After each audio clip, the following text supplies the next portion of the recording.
Chronique Siliane. Livre 1. L'ordre nouveau. Chapitre 8. Infiltration. Jade était assis dans le salon du Fauvinestan. Ils avaient atterri plusieurs heures auparavant sur Lovise, une planète dont les 3/4 de la surface n'était qu'un immense désert. Cette planète désolée se révélait idéale pour le plan des Silians, mais son aspect déprimant avait vite déteint sur le moral de Jade. Quand il ne tournait pas en rond dans la pièce, il se mettait à jouer nerveusement avec le mouchard de l'ordre. Afin d'éviter d'être contaminé et de devenir anxieuse à son tour, Iridris avait préféré utiliser son temps d'attente à déterminer le meilleur endroit pour tendre un piège. La salle des machines semblait parfaite, il y avait plein de recoins et de lieux où se cacher. Les étroits passages ne permettaient qu'à une seule personne de marcher de front, et c'était là qu'elle avait décidé d'organiser l'embuscade. Les 2 Silians qui avaient conduit le Fauvinestan au point de rendez-vous étaient à présent repartis sur Silence se téléportant, laissant Jade et Iridris patienter le temps que l'ordre ne pointe son nez. Ilan et Nadioska attendaient également l'arrivée du destroyer. La jeune marchande avait posé son cargo sur une des lunes qui gravitaient autour de Lovise. Elle aussi avait du mal à contenir sa nervosité. Elle avait bien tenté de lire un peu, mais elle s'était vite rendue compte que même si ses yeux parcouraient les écrits, leur signification ne parvenait pas jusqu'à son cerveau. Incapable de se concentrer sur quoi que ce soit, elle avait pris le parti de s'occuper de son jardin, ce que d'habitude, elle ne faisait jamais. À quelques mètres d'elle, Ilan allongé sur un transat faisait une sieste sans se soucier de la tension ambiante. Parfois les Silians aimaient rester connectés au Naal durant leur sommeil. Il y a bien longtemps de cela, un fantôme s'était un jour endormi pendant qu'il se trouvait en planque pour une de ses missions, et sans le faire véritablement exprès, il n'avait pas coupé sa connexion. Les Silians s'étaient alors rendus compte, avec surprise et plaisir, qu'ils pouvaient continuer à communiquer avec lui et que ce dernier envoyait ses rêves à travers le Naal. Une nouvelle expérience était née pour eux, et de nombreux Silians l'avaient essayé avec délectation. Le nec le plus ultra, pouvoir rêver à plusieurs, chacun pouvant modifier le songe commun. À ce stade-là, il s'agissait presque d'un jeu que les Silians appréciaient au plus haut point. Ilan, réveille-toi, ils arrivent. Cette voix familière perturbait le sommeil d'Ilan. Il se sentait si bien qu'il essaya de la chasser de son esprit. Réveille-toi, ils arrivent, insista la voix. Ils arrivent, cria Ilan en ouvrant brusquement les yeux. Nadioska sursauta et lâcha le sécateur avec lequel elle coupait nerveusement quelques branches d'un petit buisson touffu dans le but de l'égaliser. Le résultat n'était pourtant pas au rendez-vous, car il se retrouvait maintenant tout aussi épais d'un côté et presque sans aucune verdure de l'autre. « Vous m'avez fait peur », dit-elle avec un ton de reproche appuyé. « Désolé », répondit-il. « Je dormais et Jade m'a réveillé. Le destroyer vient d'arriver. » Ils se dirigèrent tous deux vers le cockpit avec précipitation. Nadioska regarda par la vitre tout en s'asseyant dans son siège de pilote. De là où se trouvait le cargo, elle ne pouvait distinguer qu'une petite partie de la planète.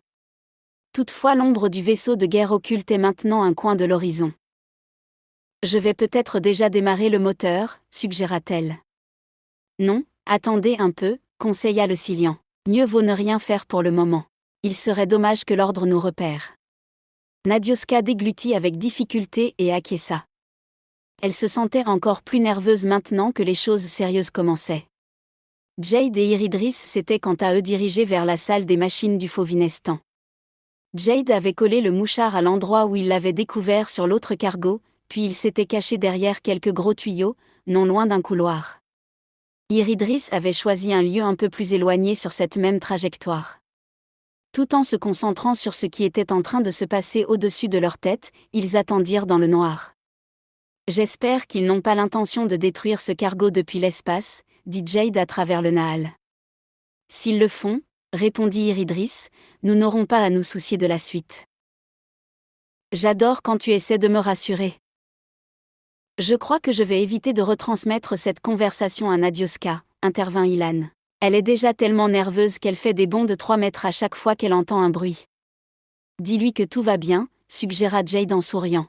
« Tout va bien ?» répéta Ilan à Nadioska. « Vraiment ?» s'inquiéta-t-elle la voix mal assurée. « Et si jamais le destroyer a les capacités de détruire le cargo depuis l'espace ? Vous avez réfléchi à ça ? Bien sûr, affirma Ilan sur un ton réconfortant. Nous avons pensé à tout, et si l'ordre décide de tirer, ils auront quand même le temps de se téléporter. Ah bon? Tout à fait, répondit-il avec un sourire confiant. Quel baratineur, s'exclama Jade dans le Nahal en secouant la tête. Tu préfères que je lui dise la vérité, demanda Ilan. Non, c'est parfait comme ça. Regardez, fit Nadioska en pointant un doigt vers le destroyer. Une bonne dizaine de navettes quittaient le gros vaisseau et se dirigeaient vers le sol de la planète. Eh bien, s'exclama le Silian, tout ça pour un seul cargo? Ils font les choses en grand. On les a peut-être un peu énervés, supposa Jade en fronçant les sourcils. Ça risque d'être moins facile que prévu. Qui a dit que ça allait être facile, demanda Iridris. Nadioska et Ilan observèrent les navettes tant qu'ils purent, mais elles disparurent bientôt de leur champ de vision. La jeune marchande se tourna alors vers le Silian. Comment Jade et Iridris se sont cachés? Questionna-t-elle. Se sont-ils rendus invisibles? Invisibles, s'exclama-t-il. Nous ne possédons pas la capacité de nous rendre invisibles. Ah bon? Pourtant un pirate de la confrérie m'avait dit que vous pouviez. Non, il a sûrement dû nous voir nous téléporter. En disparaissant sous ses yeux, il a dû penser que nous étions devenus invisibles. Mais il s'agit de quelque chose que nous ne pouvons pas faire. Jade, les yeux fermés, se concentrait sur les navettes qu'il sentait approcher. Il nota, dans une représentation mentale imprécise, qu'elles se posaient en formant un cercle autour du fauve Vinestan, puis des troupes de l'ordre sortirent. L'homme, qui semblait être leur chef, commanda à la plupart des gardes de rester en faction à proximité du cargo, tandis qu'il prenait une section de 15 personnes avec lui pour pénétrer à l'intérieur. Lorsque les Silians scannaient à distance, ils percevaient des images floues, quelques sons et parfois aussi, dans quelques rares cas, les pensées superficielles des individus se trouvant dans le secteur sondé. Jade ne fit qu'entendre les directives données par le chef. Divisez-vous, 2 par 2, et restez sur vos gardes. Jade suivit en pensée les 2 miliciens qui s'orientaient vers la salle des machines. Il contacta Iridris. Pour le moment, tout se déroule bien. Ils ne sont que 2. Qui a dit que nous aurions des difficultés, répondit-elle taquine. Il sourit et reporta sa concentration sur le bout du couloir. Seulement quelques secondes s'écoulèrent avant qu'ils n'entendent des bruits de pas. Les gardes avançaient avec prudence, en éclairant le corridor devant eux. Ils passèrent à côté de Jade sans le voir, et continuèrent vers Iridris. Nous devons coordonner nos actions, dit le Silian. Je suis prête. Allons-y. Ils jaillirent de leur cachette et se jetèrent chacun sur un garde. Ils eurent le dessus si facilement que Jade ne put dissimuler sa déception.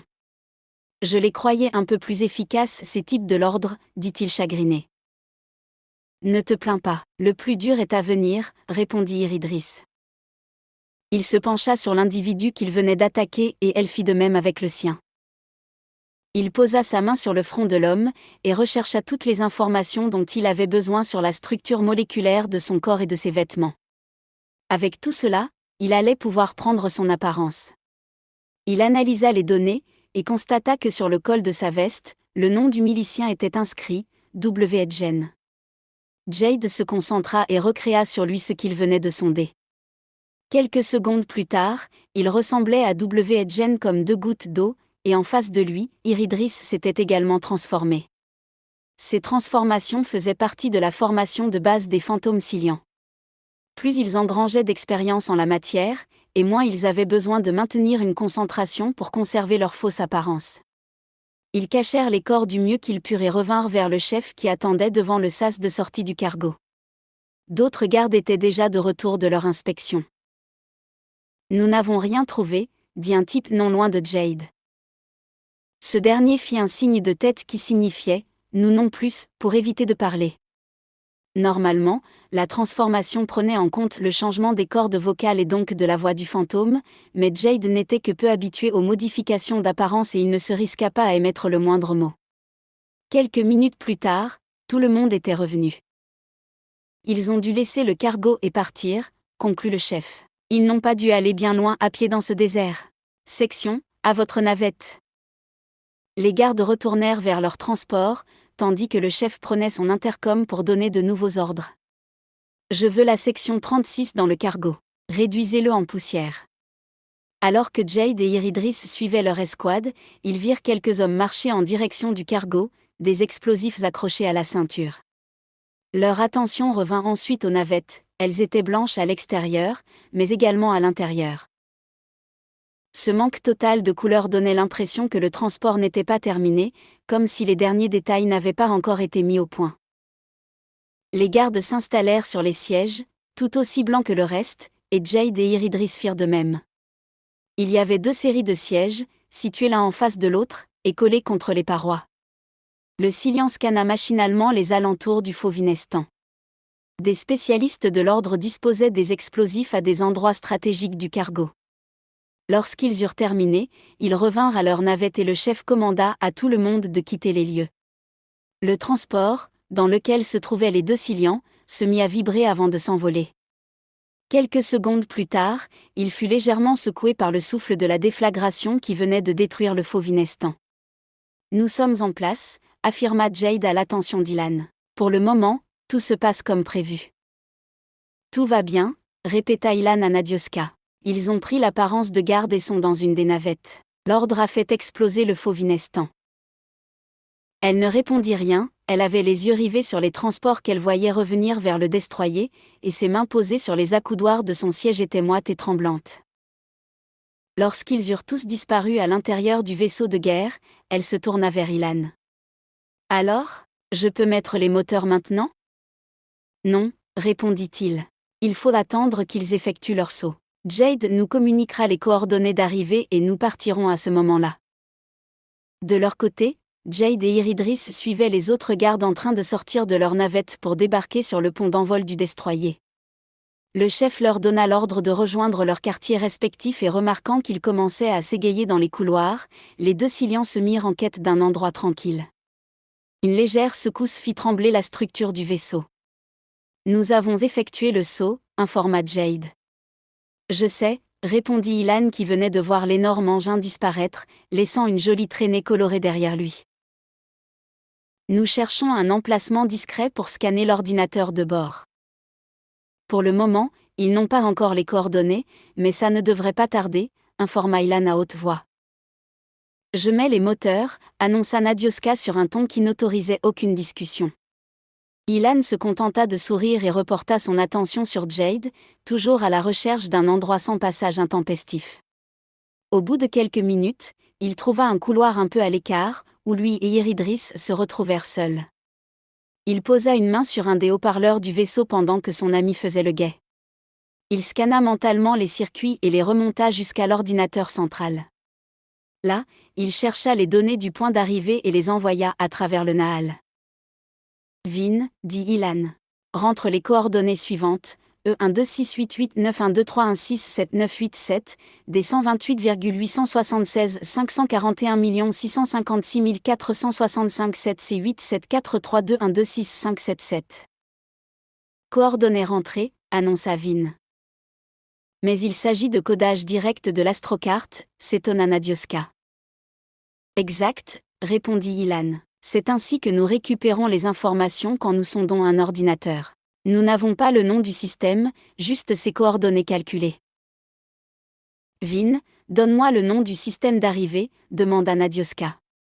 « Le système en Oralk, » répondit Vin. « Devons-nous y aller ?»« Non, » dit-elle. « Contente-toi d'aller dans le système voisin le plus proche. »« En Oralk » murmura Ilan.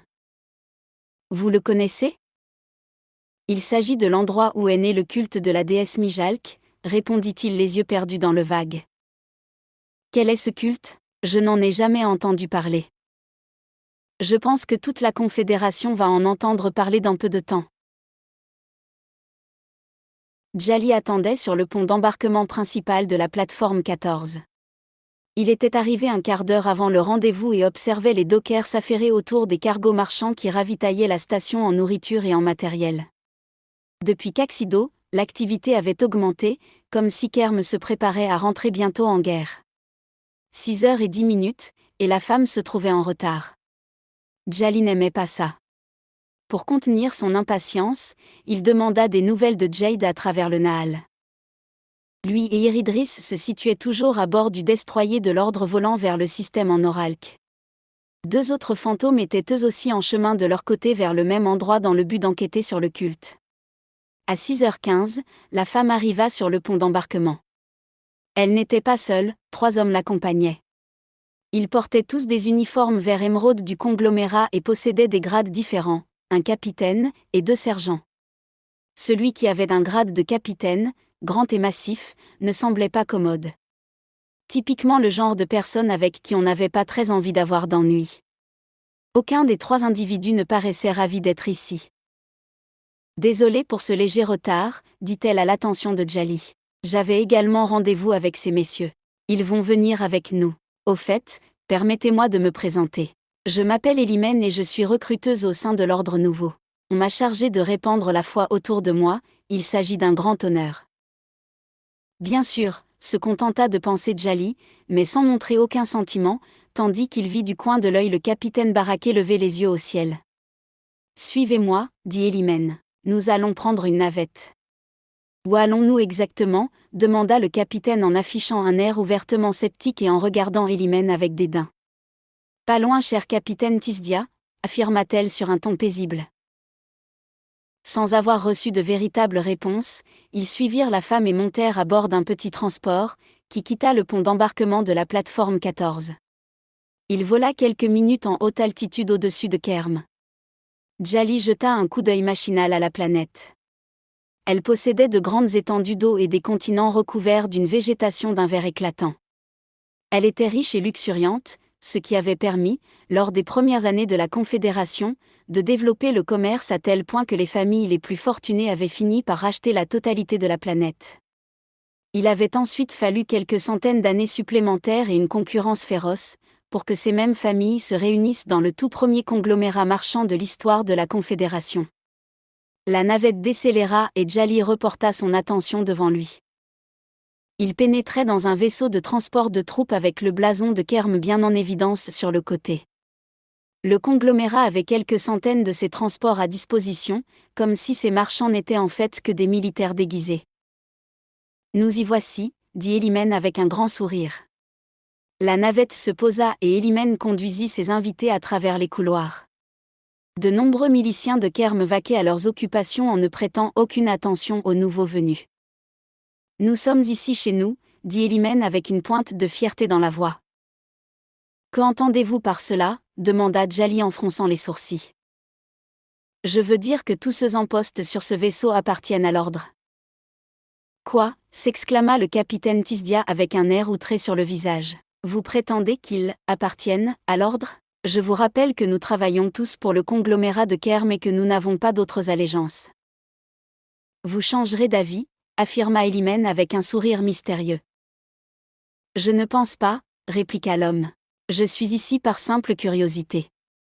Elle ne répondit rien, mais son sourire s'élargit encore plus. C'est ici, affirma-t-elle en s'arrêtant devant une porte. Veuillez entrer. Je vais tout vous expliquer sur l'ordre nouveau. Ils pénétrèrent tous les uns derrière les autres en silence, dans une salle vaste, rectangulaire et entièrement blanche.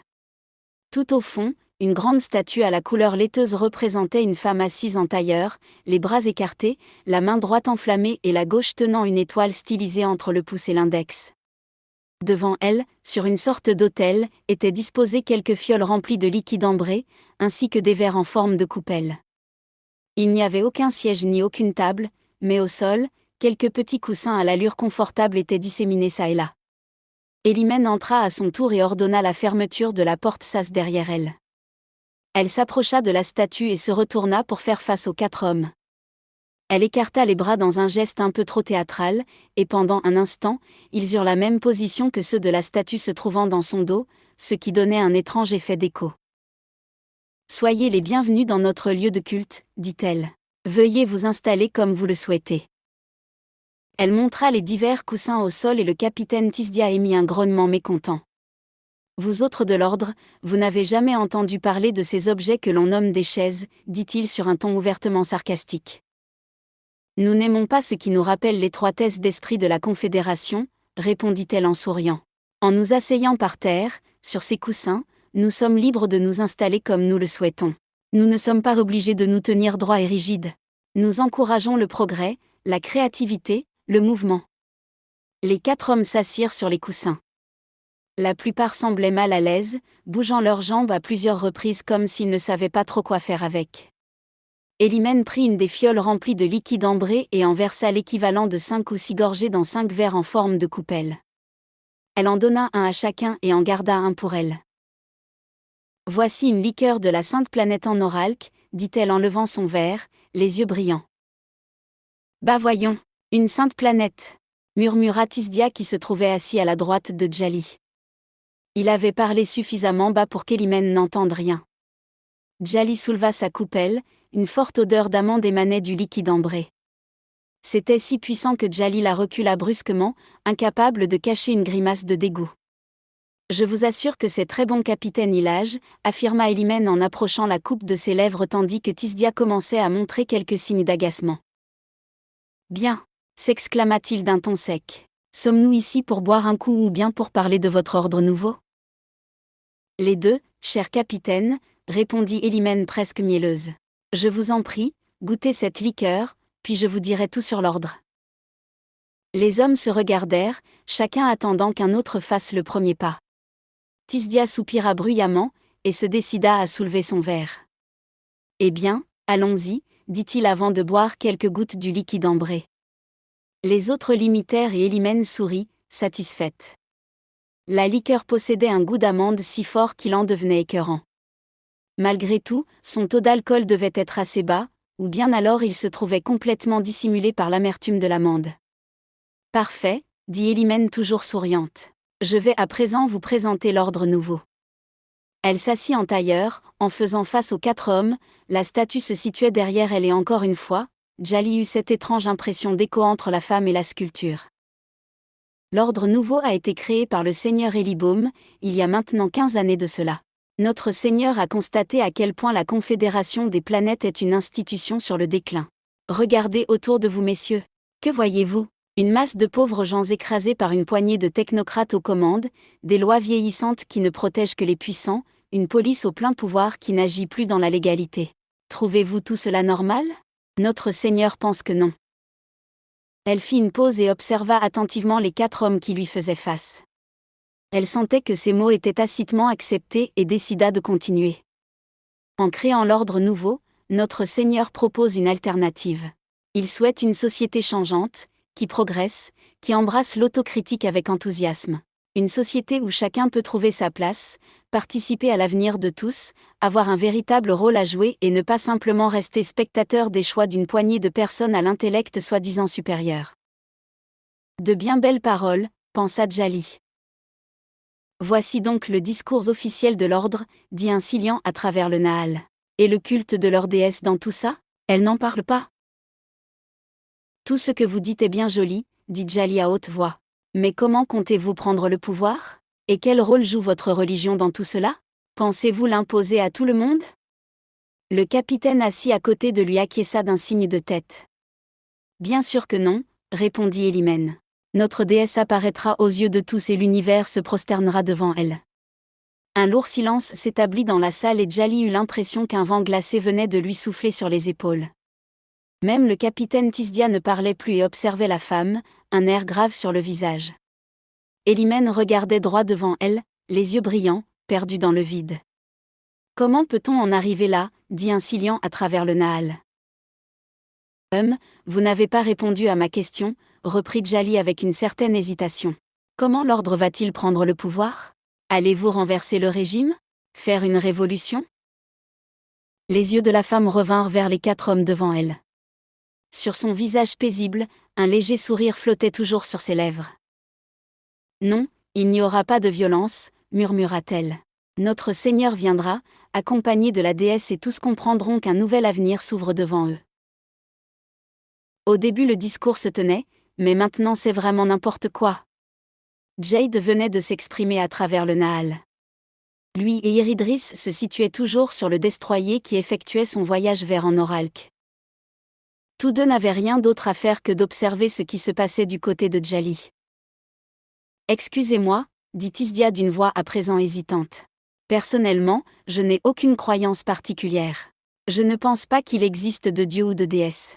Je pense que la religion est une façon de se rassurer lorsqu'on se trouve en difficulté d'un point de vue émotionnel. Par conséquent, la déesse existe. Coupa Elimène, les yeux brillants. Je l'ai vue de mes propres yeux, elle m'a parlé. Encore une fois, Djali eut l'impression de sentir le vent glacé souffler sur ses épaules, mais cette fois, il semblait plus fort et plus froid. Sa tête tourna légèrement, comme pris d'un malaise. Comment cela se pouvait-il ? Il était en parfaite santé comme tous les Silians.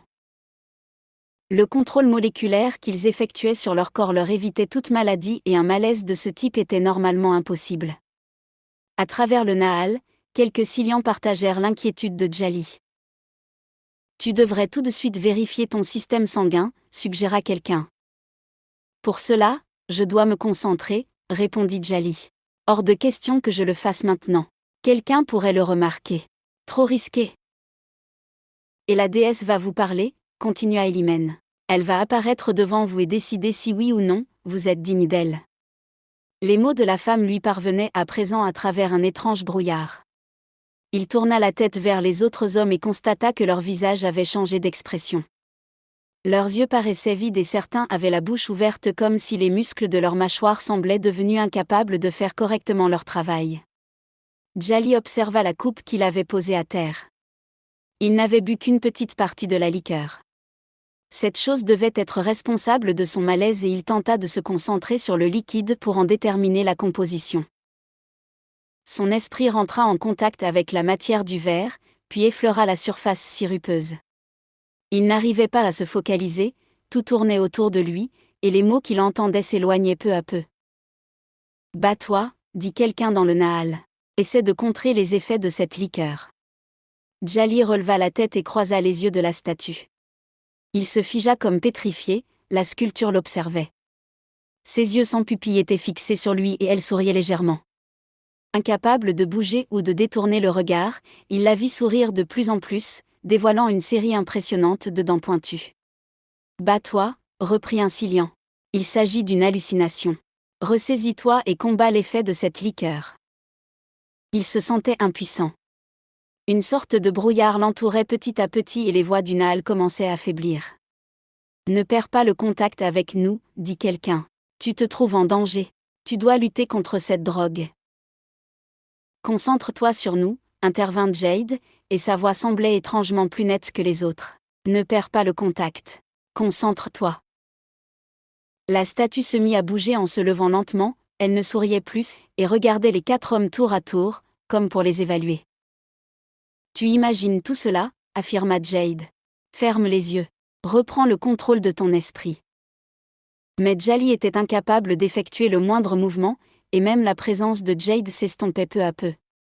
Les derniers liens qui le maintenaient connecté au Nahal commençaient à se rompre, et là où se trouvaient auparavant tous ses compatriotes Silians, un immense vide engloutit bientôt tout. Il se sentait fatigué et le brouillard l'avait à présent submergé. C'est à ce moment-là que la statue se mit à parler. Sa voix était constituée de milliers d'aiguilles qui perforaient les tympans et Djali grimaça de douleur. Cette voix paraissait inhumaine, il ne s'agissait pas d'une hallucination. Comment pourrait-il inventer de telles choses lui-même ?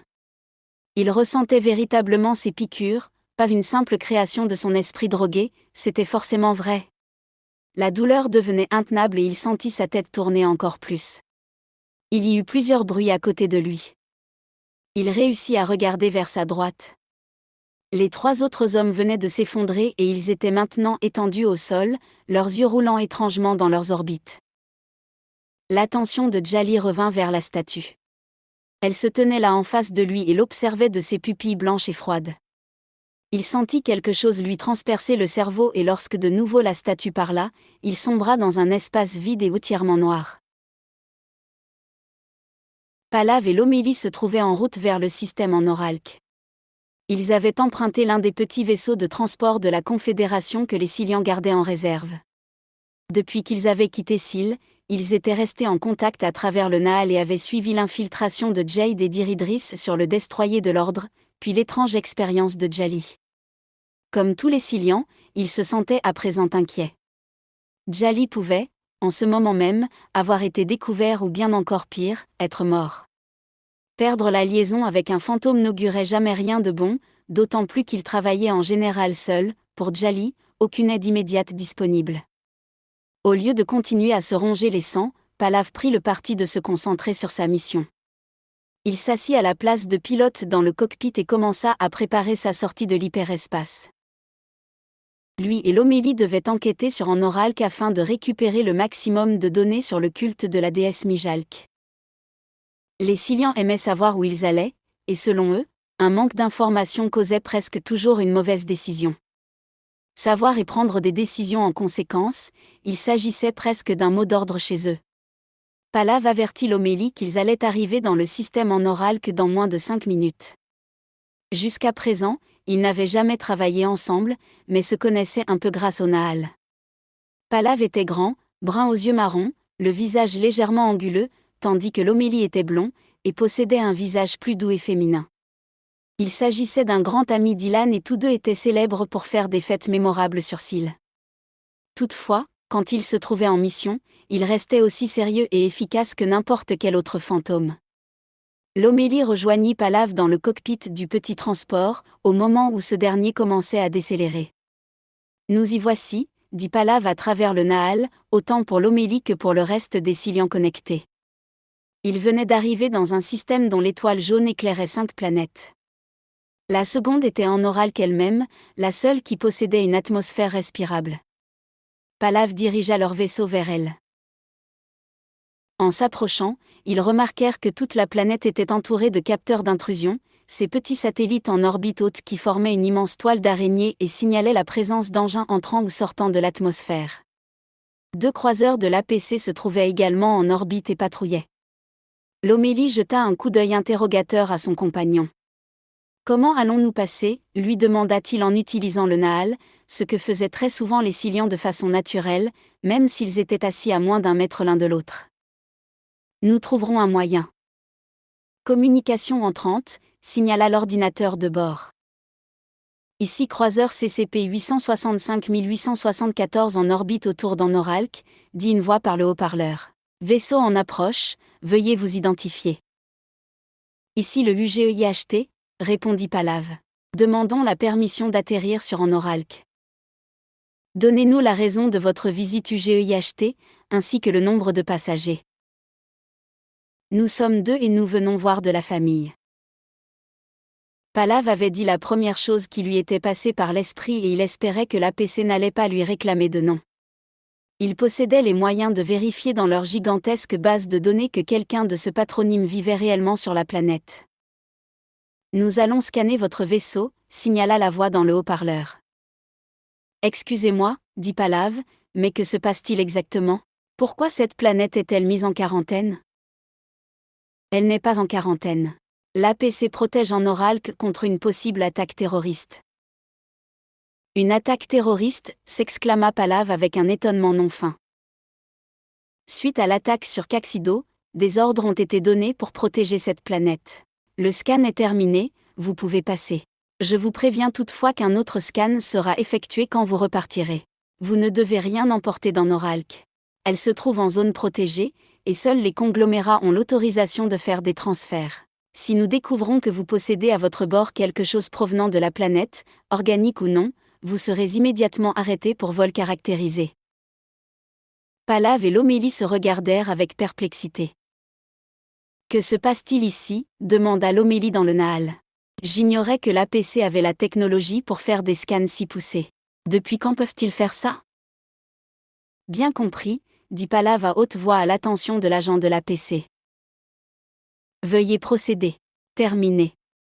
La voix du haut-parleur se tut et Pallav dirigea le vaisseau vers l'atmosphère de la planète.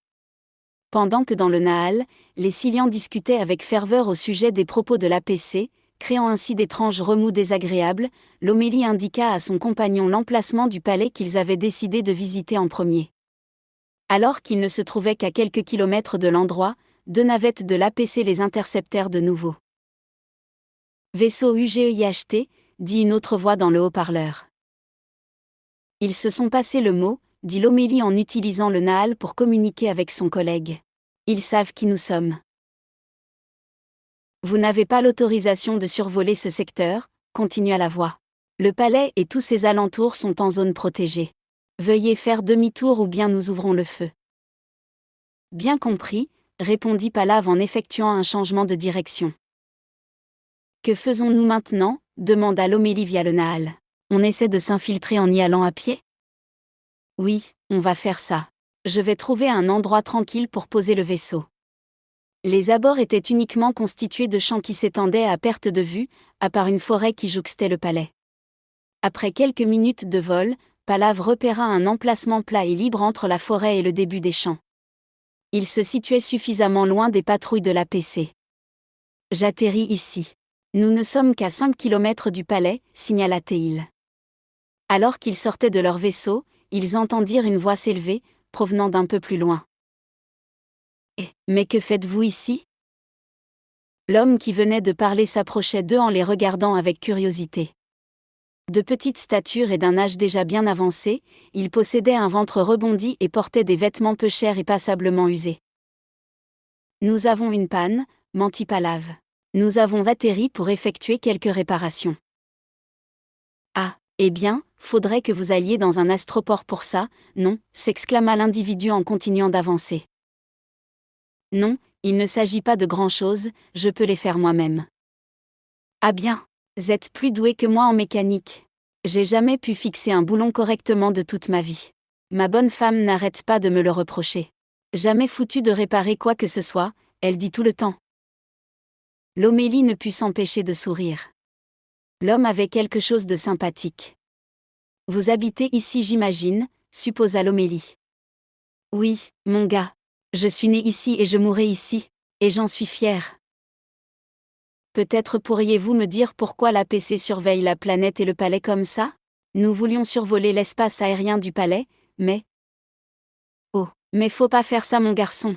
L'APC peut vous descendre. Oui, nous avons cru le comprendre. Essaie de faire parler ce type, dit Palave à travers le Nahal. Il semble t'avoir à la bonne. Bien. Je vais commencer mes réparations, reprit-il à haute voix en revenant vers le vaisseau. Vous en avez pour longtemps, demanda l'homme. Au moins pour 2 heures, répondit Palave. Et vous, fit-il en s'adressant à Lomélie. Je suis comme vous, s'exclama le Silian en souriant. Pas doué pour la mécanique. Parfait. Alors, venez boire un coup chez moi, c'est juste à 10 minutes d'ici. Eh bien, avec plaisir, je vous suis. L'homme prit plusieurs petits chemins de terre, suivis par Lomélie. Ça fait bien plaisir de voir quelqu'un, affirma l'homme. Nous autres, on a rarement droit à de la visite. Faut dire aussi qu'on n'intéresse personne. L'APC n'arrange rien, reprit Lomélie. Il faut montrer patte blanche pour venir ici. Ah, l'APC, sont censés protéger les gens, protègent plutôt les intérêts des conglomérats. Les conglomérats ne sont pas sur cette planète. Vous rigolez, s'esclaffa l'homme. Ils possèdent toute la planète. Quoi? S'étonna Lomélie. Bien sûr, regardez autour de vous. Tous ces champs, ils appartiennent aux conglomérats. Ah, nous y voilà. Au bout du chemin, il y avait une vieille bâtisse construite à l'ancienne, avec un toit de tuiles rouges et des murs en pierre. Et la Maury, on a de la visite, cria l'homme. Une femme tout aussi âgée et mal vêtue sortit de la maison. Qu'est-ce que tu fais ici? Répliqua Maury sur un ton de reproche. Tu devais t'occuper des champs. T'inquiète pas pour les champs, ça pousse tout seul. La femme rentra dans la maison en marmonnant. Faites pas attention à ma femme, dit le vieux paysan. L'a jamais su ce que c'était d'être aimable. Pas grave, répondit Lomélie. C'est plutôt à moi de m'excuser de venir vous déranger. Bah, dites pas de bêtises. Ça fait bien plaisir d'avoir quelqu'un à qui parler. Il entra dans la maison, suivi par Lomélie.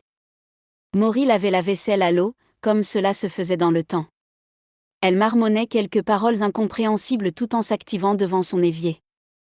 En regardant autour de lui, Lomélie constata que la demeure ne possédait que très peu de pièces.